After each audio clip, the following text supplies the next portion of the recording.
والقرآن الحکیم، قسم ہے قرآن حکیم کی. واو قسم کے لیے. قسم کے لیے اور کتنے حروف ہیں؟ واو تا. والقرآن الحکیم، قسم ہے قرآن حکیم کی. اور آپ نے قسم کا قاعدہ پڑھا ہے کہ جہاں حرف قسم ہوتا ہے وہاں اور کیا ہوتا ہے؟ جب قسم آتی ہے تو پھر اس کا جواب بھی آتا ہے، جواب قسم بھی ہوتا ہے. یعنی کس بات پہ قسم کھائی جا رہی ہے، کس چیز کی قسم کھائی جا رہی ہے، قسم کون کھا رہا ہے، اور قسم کس چیز پہ کھائی جا رہی ہے، اور قسم کیوں کھائی جا رہی ہے، اس کی وجہ کیا ہے. جب بھی کوئی قسم کھاتا ہے تو ایک کون ہوتا ہے؟ قسم. دوسرا جس چیز کی قسم کھائی جائے. تیسرا جس بات پہ قسم کھائی جائے. اور الفاظ، جن الفاظ سے قسم کھائی جائے. 4 چیزوں کا ہونا لازم ہوتا ہے اس میں. مثلا قرآن مجید میں بہت سی جگہوں پر اللہ سبحانہ وتعالیٰ نے قسم کھائی ہے. کوئی اور مثال دیجیے. والعصر اور والشمس واللیل والضحیٰ، بہت سی جگہوں پر. تو ایک ہے حرف قسم اور ایک ہے مقسم، قسم کھانے والا، اور پھر دوسرا جس چیز کی قسم اور جس لیے قسم. اوکے. والقرآن الحکیم، اور قسم کھائی گئی ہے تاکید کے لیے. قسم ہے قرآن حکیم کی. قرآن الحکیم، حکمت والا. حکیم کا لفظ ہا کاف میم سے ہے. حکیم کے 2 معنی یہاں کیے گئے ہیں. ایک ہے محکم اور دوسرے حاکم. محکم یا محکم اور دوسرے حاکم.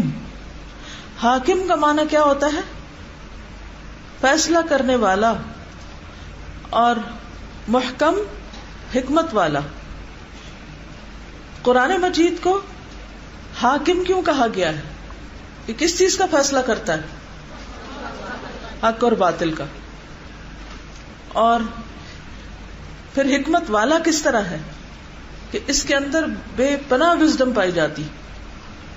تو یہ قرآن مجید کی صفت جو ہے کہ قرآن کی قسم جو حکمت والا ہے، یا یہ کہ فیصلہ کرنے والا ہے، یا محکم کے معنوں میں پختہ ہے، یعنی مضبوط کلام ہے. تو کچی پکی باتیں نہیں ہے. یہ کس طرح محکم ہے، کس طرح پختہ ہے؟ اس میں کوئی بات ایسی نہیں کہ جس کو کوئی عقلی اعتبار سے یا علمی اعتبار سے جھٹلا سکے. الحکیم کا کیا معنی ہے؟ پختہ کلام، مضبوط کلام. یعنی کوئی چیز اس کا مقابلہ نہیں کر سکتی، اس سے ٹکر نہیں لے سکتی، اس کا توڑ نہیں کر سکتی. قرآن مجید بہت سے نظریات کا توڑ کرتا ہے، لیکن کوئی چیز قرآن کا توڑ نہیں کر سکتی. جو اس نے کہہ دیا وہ ہمیشہ کے لیے سچ ہے، لا ریب فیہ. سمجھ آیا کہ قرآن مجید کو حکیم کیوں کہتے ہیں؟ کیا معنی ہے؟ محکم. اور محکم کا کیا معنی ہے؟ پکا، مضبوط. اتنا مضبوط کہ کوئی اس کو توڑ نہ سکے، چیلنج نہ کر سکے، جو سب کو عاجز کر دے، کوئی اس کو عاجز نہ کر سکے. اور حاکم کا کیا معنی ہے؟ فیصلہ کن. اور پھر حکمت والا. حکیم کا معنی حکمت والا بھی، یعنی اس کے اندر کوئی بات عقل اور فطرت کے خلاف نہیں، اس سے نہیں ٹکراتی. اور یہ صرف اللہ کا کلام ہی ہو سکتا ہے جس میں یہ صفات پائی جائیں. بندوں کی باتیں ان کو چیلنج کیا جا سکتا ہے، ان کا علمی توڑ کیا جا سکتا ہے. آپ نے دیکھا کہ بڑے بڑے علماء، سائنٹسٹ، فلاسفرز جب کوئی ایک بات کرتے ہیں پھر کچھ عرصے کے بعد کیا ہوتا ہے؟ ایک نیا نظریہ آ جاتا ہے. وہ آ کے پہلی بات کو چیلنج کر دیتا، توڑ دیتا. اسی لیے آپ نے دیکھا ہوگا کہ بہت ساری باتیں آپ پڑھتے ہیں فلسفے میں، مختلف علوم کے بارے میں، بہت بھانت کی بولیاں ہوتی ہیں، ایک کچھ کہتا ہے، دوسرا کچھ کہتا ہے، تیسرا کچھ کہتا ہے، اینڈ آف دا ڈے نہیں سمجھ آتی کہ کون سی بات اس میں سے صحیح اور کون سی غلط ہے۔ جو بھی کوئی نظریہ، جو بھی کوئی تھیری آتی ہے، کچھ عرصے کے بعد اس کا توڑ کرنے کے لیے ایک اور تھیری آ جاتی، پھر کہتے ہیں کہ نئی ریسرچ آ گئی ہے، اور انسانوں کی ریسرچز جو ہیں وہ ہمیشہ تبدیل ہوتی رہتی ہیں۔ لیکن قرآن مجید نے جو باتیں کہہ دی ہیں 1400 سال پہلے، ان کے اندر کوئی تبدیلی نہیں ہو سکتی، ان کے اوپر کوئی چیز نہیں لائی جا سکتی۔ لیکن سوال یہ پیدا ہوتا ہے کہ اتنی مضبوط کتاب، اتنی محکم، اتنی حکمت والی، اتنی فیصلہ کن، یہ پیش کس نے کی؟ ہمارے سامنے کون لایا تھا اس کو؟ اللہ کے رسول صلی اللہ علیہ وسلم۔ کون تھے آپ؟ امی، جو کسی اسکول یا مدرسہ میں نہیں پڑھے تھے۔ تاریخ میں کہیں کسی استاد کا نام نہیں ملتا کہ آپ نے فلاں فلاں فلاں سے علم حاصل کیا۔ آج دنیا میں تو کسی انسان کی قدر و قیمت بعض اوقات کس بنا پر ہوتی ہے کہ یہ شخص کس کا شاگرد ہے، اس کے استاد کون کون ہیں۔ اور جب ہم کسی کے بارے میں جاننا چاہتے ہیں نا تو اور یہ جان لیتے ہیں فلاں سے پڑھا اس نے، تو ہم فوراً اس کو ایویلویٹ کر لیتے ہیں، اچھا ٹھیک ہے فلاں سے پڑھا، ٹھیک ہے۔ آج بھی آپ دیکھیں کہ مختلف یونیورسٹیز کی ڈگریز کی کیا ویلیو ہے، ہارورڈ سے پڑھے ہو، فلاں جگہ سے پڑھے ہو۔ ضروری تو نہیں کہ ہر وہ شخص جو ہارورڈ سے پڑھا ہو وہ بہت قابل ہوگا، یا ایسا ہی ہے، ضروری نہیں کہ ہر وہ شخص جو آکسفورڈ سے پڑھا وہ بہت اعلیٰ درجے کا صاحب علم ہوگا، ایسا نہیں ہوتا۔ تو کہنے کی بات یہ ہے کہ اللہ کے رسول صلی اللہ علیہ وسلم نے اتنا زبردست یہ کلام اللہ سبحانہ تعالیٰ کی طرف سے پیش کیا، اور یہ کلام آپ کا اپنا نہیں، اور اس کی دلیل یہ ہے کہ آپ کون تھے؟ امی تھے، آپ کا کوئی استاد نہ تھا۔ اس کلام نے تمام عرب کو گم کر دیا، ان کی زبانیں بند کر دی۔ جب انا آتینا کل کوثر نازل ہوئی تو اس کو کعبہ میں لٹکایا گیا، تو اس کے آگے جو اس وقت کا بہت مشہور شاعر تھا اس نے کیا لکھا؟ واللہ ما ھذا کلام البشر، اللہ کی قسم یہ کسی انسان کا کلام ہے ہی نہیں، اور اس نے اس کے بعد شاعری چھوڑ دی۔ تو والقرآن الحکیم، قسم ہے حکمت بھرے قرآن کی، انک لمن المرسلین، بے شک آپ رسولوں میں سے ہیں، بے شک آپ پیغمبروں میں سے ہیں۔ واو قسم کے لیے ہے، کس چیز کی قسم کھائی جا رہی ہے؟ قرآن حکیم کی۔ کس بات پہ قسم کھائی جا رہی ہے؟ کہ محمد صلی اللہ علیہ وسلم رسولوں میں سے ہیں۔ گویا آپ کی رسالت کے سچا ہونے کی قسم کھائی جا رہی ہے۔ اب اس آیت کو پڑھیے آج کل کے حالات کے کانٹیکس میں،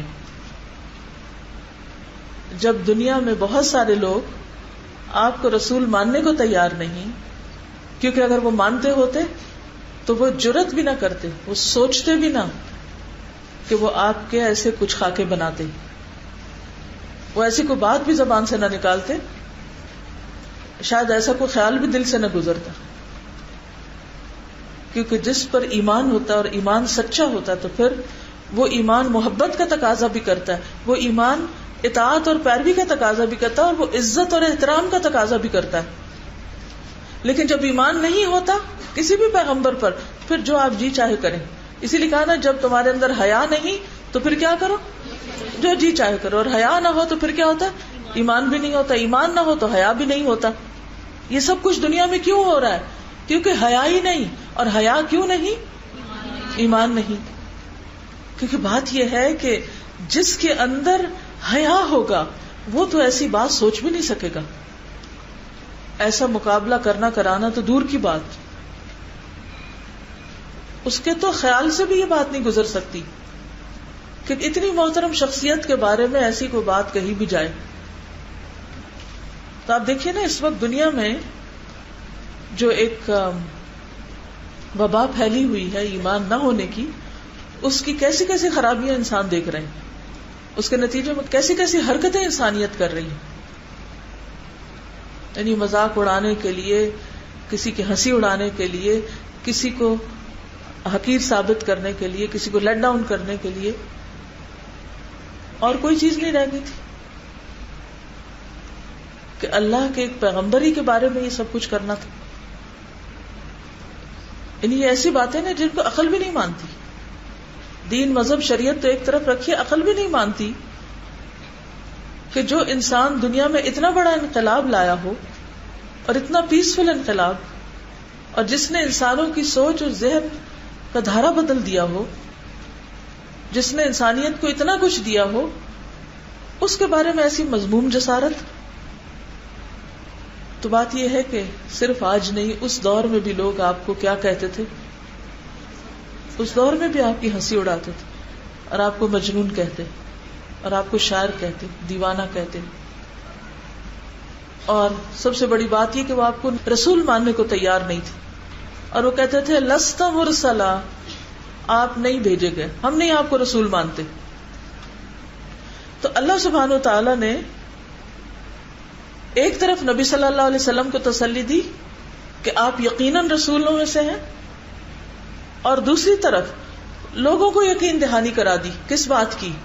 کہ تم مانتے ہو یا نہیں مانتے، قرآن گواہی دے رہا ہے جو حکمت والی کتاب ہے. کس بات کی گواہی؟ کس بات پہ قسم کھا رہا ہے؟ کہ محمد صلی اللہ علیہ وسلم یقیناً رسولوں میں سے ہیں. اب دیکھیے کہ جب دنیا کی اکثریت ایسی حرکتیں کرنے لگتی ہے نا، اور ہر طرف ایک طوفان اٹھ کھڑا ہوتا ہے ایسی باتوں کا، تو بعض لوگ جن کے ایمان ڈاواں ڈول ہوتے ہیں وہ سوچنے بھی لگ جاتے ہیں، یا بعض اوقات ایسے پروپیگنڈے سے مروب بھی ہونے لگتے ہیں. تو اس موقع پر قرآن پاک کے یہ حصے انسان کی ایمان کو مضبوط کرتے ہیں. آپ کے حق پر ہونے کی سب سے بڑی گواہی بھی سب سے بڑی ذات نے دی، اور وہ اللہ رب العزت کی ذات، کہ والقرآن الحکیم. اللہ تعالیٰ یہ بات ویسے بھی تو بتا سکتے تھے کہ لوگوں یقین رکھو کہ محمد صلی اللہ علیہ وسلم سچے رسول ہیں، لیکن اللہ سبحانہ وتعالیٰ نے قسم کھا کے بات کہی. اور پھر کس چیز کی قسم کھائی؟ قرآن پاک کی. کیوں قرآن پاک کی قسم کھائی؟ کہ قرآن پاک آج بھی ہمارے سامنے ہے، اور قرآن مجید ایسی کتاب ہے کہ جو ایک معجزہ ہے، انسانوں کو عاجز کر دینے والی ہے، اور ہر دور میں اپنے اندر ایسے مضبوط دلائل رکھتی ہے یہ کتاب کہ کوئی اس کو چیلنج نہیں کر سکتا. تو یہ کتاب گواہی دیتی ہے. اس کتاب کی قسم کھا کے اللہ سبحانہ تعالیٰ نے آپ کی رسالت کو ثابت کیا ہے، اس کے حق میں گواہی دی ہے. اور پھر مزید تفصیل کہ علی صراط مستقیم، آپ سیدھے رستے پر ہیں. لوگ جانے یا نہ جانے، لوگ سمجھے یا نہ سمجھے، لوگ مانے یا نہ مانے، لوگ اسے قبول کریں یا نہ کریں، لوگ اس کی قدر کریں یا نہ کریں، لوگ اس کا مذاق اڑائیں یا کچھ بھی کریں، لیکن آپ اس بات پر یقین رکھیں، اور آپ کے ماننے والے اس بات پر یقین رکھیں کہ علی صراط مستقیم، آپ بالکل درست کام کر رہے ہیں اور بالکل صحیح رستے پر. آپ کا بتایا ہوا طریقہ، آپ کا لایا ہوا دین بالکل درست دین ہے. اور یہ بھی کہاں سے پتہ چلتا ہے؟ قرآن حکیم سے. جس کو یہ جاننا ہو کہ محمد صلی اللہ علیہ وسلم اللہ کے رسول تھے یا نہیں، جس کو یہ معلوم کرنا ہو کہ آپ سیدھے راستے پر تھے یا نہیں، اس کو کیا کرنا چاہیے؟ دلیل کے لیے، حقیقت جاننے کے لیے قرآن مجید کو پڑھ کے دیکھو. یہ تمہیں بتائے گا محمد کون تھے صلی اللہ علیہ وسلم، اور وہ کیوں آئے تھے، اور وہ کیا لائے تھے، اور ان کا مقام کیا ہے. تو خلاصہ کیا ہے؟ جو دنیا بھر میں آفت آئی ہوئی ہے، اس کے لیے حل کیا ہے؟ کیا کریں؟ پھر کرنے کا کام کیا ہے؟ نہ صرف یہ کہ خود پڑھیں، بلکہ اوروں تک بھی اس کو لے جائیں، اوروں کو پڑھائیں، اوروں کو بتائیں، اوروں تک پہنچائیں. دنیا سے یہ چیزیں ختم تو ہو نہیں سکتی کہ جب تک شیطان ہے کچھ نہ کچھ ہوتا رہے گا، لیکن ان شیطانوں کے بہکاوے میں بہت سے معصوم لوگ بھی آ جاتے ہیں.